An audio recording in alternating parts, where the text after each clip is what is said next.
तुम्ही बनवली का कधी मुरमुऱ्याची चकली? एकदम खमंग आणि कुरकुरीत. आपण बनवली मस्त मुरमुऱ्यांची चकली बनवलेली आणि एकदम मस्त खमंग कुरकुरीत झालेली. एकदम छान. चला तर रेसिपी बघूया आपण कशी बनवली मुरमुऱ्याची चकली. सुरुवातीला बघा मी मुरमुरे घेतलेले 1 वाटी. 1 वाटी मुरमुरे घेतलेले आपण आणि सुरुवातीला हे मिक्सरमधून आपल्याला दळून घ्यायचे मुरमुरे आणि नंतर दळल्यानंतर आपल्याला त्याच्यामध्ये अर्धी वाटी रवा टाकायचा आहे आणि परत दोन्ही पण मिक्स करून आपल्याला रवा आणि मुरमुरे परत मिक्सरमधून काढून घ्यायचे. आता सुरुवातीला आपले मुरमुरे दळून झालेले बघा मिक्सरमधून.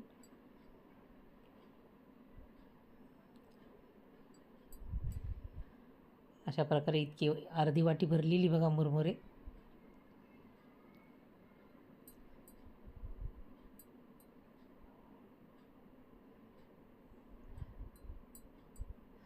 आणि आता आपण त्याच्यामध्ये अर्धी वाटी रवा टाकायचा आहे आणि परत मस्त मिक्सरमधून दळून घ्यायचं आहे.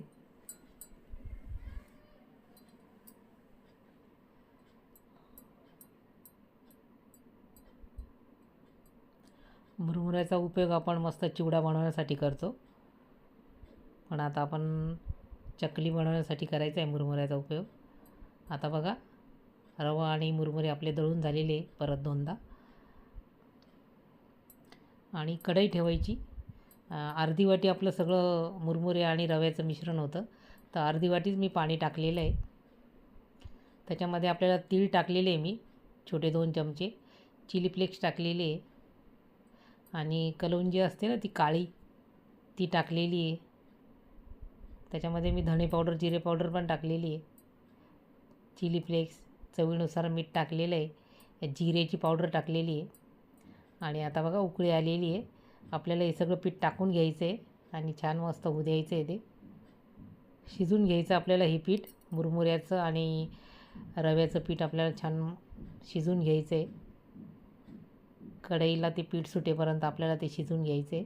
तसं ते पटकन शिजलं जातं, जास्त वेळ लागत नाही आपल्याला. आणि बघा आता कमी गॅसवर हलवत राहायचं आहे ते, त्याच्या गाठी पण झाल्या नाही पाहिजे.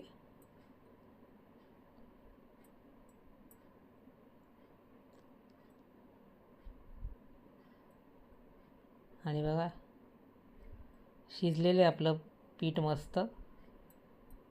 कढईला पूर्ण पीठ सोडलेलं आहे बघा. याचा अर्थ आपलं पीठ पूर्ण शिजून झालेलं आहे मस्त.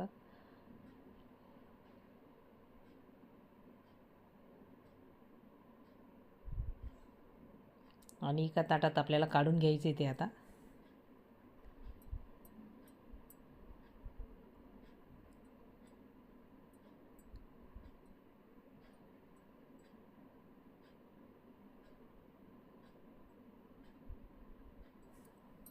आणि आता ते गार झाल्यानंतर मग आपल्याला त्याच्यामध्ये तांदळाचं पीठ टाकायचे अर्धी वाटी. 1 वाटी मुरमुरे घेतले ते आपण, अर्धी वाटी रवा घेतला होता आणि अर्धी वाटी आता तांदळाचं पीठ घ्यायचं आपल्याला, याच्यामध्ये मिक्स करायचं. म्हणजे आपलं चकलीचं पीठ एकदम तयार होईल चकली काढण्यासाठी. तोपर्यंत आपण गॅसवर कढई ठेवलेली आहे आणि तेल तापून घ्यायचं आपल्याला चकली तळण्यासाठी. इकडे बघा आता पीठ पण गार झाले. आता त्याच्यामध्ये आपल्याला तांदळाचं पीठ टाकायचं आहे. अर्धी वाटी मी तांदळाचं पीठ घेतलेलं आहे. दोनदा करून आपल्याला ते मळून घ्यायचं आहे. सुरुवातीला थोडं टाकलं आहे बघा मी. चांगला गोळा तयार करून घ्यायचा आपल्याला. एकदम मस्त चकली लागते.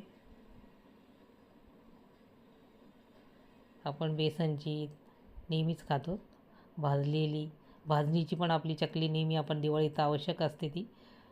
पण तुम्ही आता पावसाळ्याच्या दिवसात बघा अशा प्रकारे करून बघा.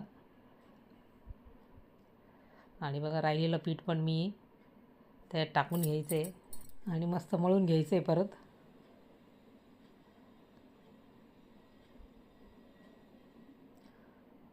आणि हे प्रमाण एकदम परफेक्ट आहे, कारण आपण 1 वाटी मुरमुरे ते दळून घेतले होते, नंतर ते मोजून घ्यायचे आणि नंतर परत आपल्याला त्याच्यामध्ये रवा टाकून रवा आणि मुरमुऱ्याचं प्रमाण घेऊन मग अर्धी वाटी आपल्याला तांदळाचं पीठ टाकायचं.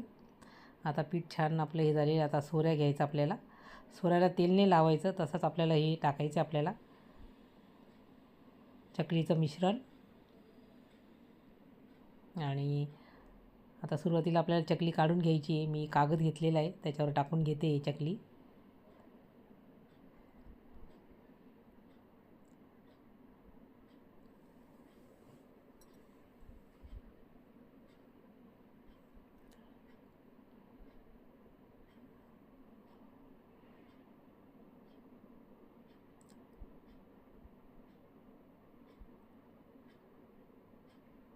आता पावसाळा म्हटलं बाहेरचं आणण्यापेक्षा आपण घरातच बनवायचं, हेल्दी खायचं मस्त. आणि बघा मस्त चकली आपली प्रमाण एकदम बरोबर होतं. चकली एकदम छान होती आपली. पाण्याचं प्रमाण पण आपलं बरोबर होतं. आणि बघा आता सगळ्या आपण चकली काढून घेतलेली आहे आता याच्यात कागदावर.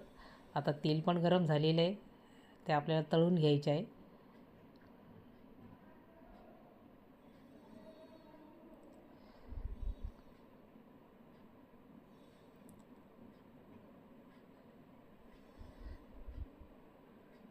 मस्त दोन्ही बाजूनी मस्त तळून घ्यायचे आपल्याला. तेलकट वगैरे काहीच होती नाही, एकदम मस्त होतात. आता छान तळल्या गेलेल्या बघा एकदम चकली आपली. परत सगळ्या टाकून घ्यायच्या आपल्याला.